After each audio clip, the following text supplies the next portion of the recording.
How do I create a visualization?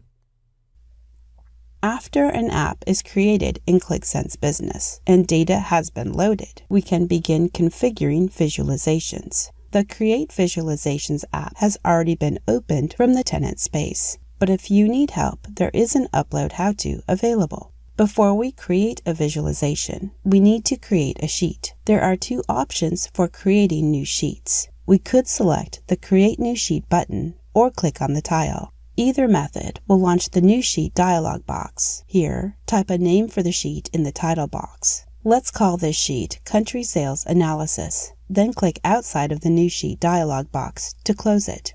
From the App Hub, click the newly created sheet thumbnail to launch it. You will find that when you create new sheets in any Qlik Sense app, they will be blank pages similar to this one. Since sheets launch in Analyze mode, we need to click the Edit Sheet button or pencil icon towards the top to begin adding visualizations.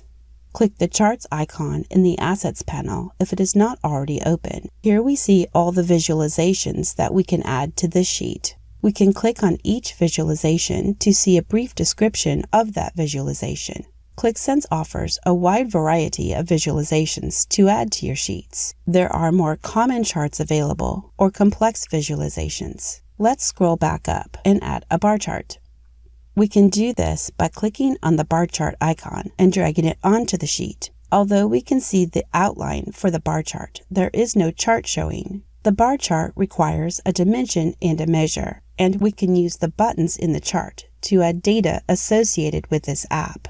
First, click the Dimension button, and then scroll through the list of possible data options and select Country. Next, we need to add the data calculation for this chart, which is our measure. We could scroll through this list to find sales. Instead, start typing sales in the search field to narrow down the list and select it when we see it. Measures require an aggregation, and we can see the list of popular aggregations in the pop-up box. Keep in mind that other aggregations are available. This is just a list of the commonly used aggregations. Let's select Sum to provide the bar chart with sales totals. Now our chart shows countries on the x-axis and the sum of sales on the y-axis for each of those countries. Let's select the title at the top and type Country Sales. We can select the Enter key on the keyboard to complete the title entry.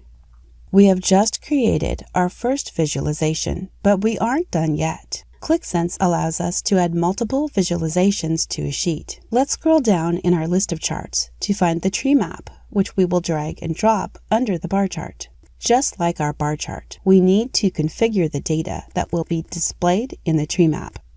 We could again use buttons in the visualization, but let's use the Properties panel to the right.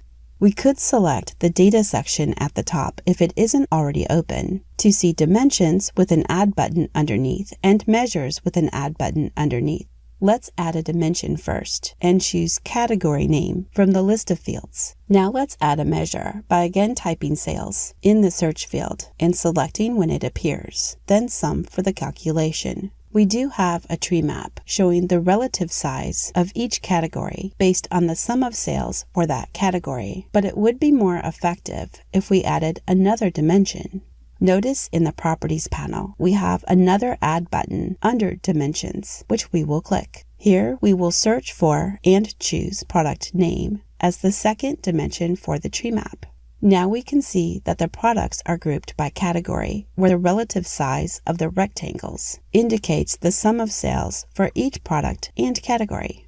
We will add a title of Product Sales to complete our tree map. This chart would be easier to read if we made it larger. We can click and drag on dots in the corners to proportionally resize the entire chart, or dots on the sides to adjust one side at a time, as we are doing. Either way, the chart adjusts to fill the space. Our sheet is coming together, but it would help our analysis if we added a filter pane, and it will fit nicely next to the bar chart. We will configure this filter to use dimension data for country and quickly resize. Finally, let's click and hold on the filter and drag it closer to the bar chart. There, that's better. It's time to start analyzing data. Click the Done Editing button or the check icon to leave edit mode and begin our analysis. We can select one or several countries from the filter pane. Since the data is associated, the bar chart and tree map adjust to show data for the selected countries. We can continue making selections in the filter or charts for a granular view of data. And notice our selections appear at the top. These selections carry over to every chart and sheet in the app. Visit the Qlik Continuous Classroom to explore additional Qlik Sense capabilities and begin your journey down a learning path for a higher level of mastery. Good follow-ups to this how-to are the learning modules titled Foundations for Building Visualizations, or if you are interested in specific chart types, check out the chart series in the Business Analyst library, where a module is dedicated to each and every chart type.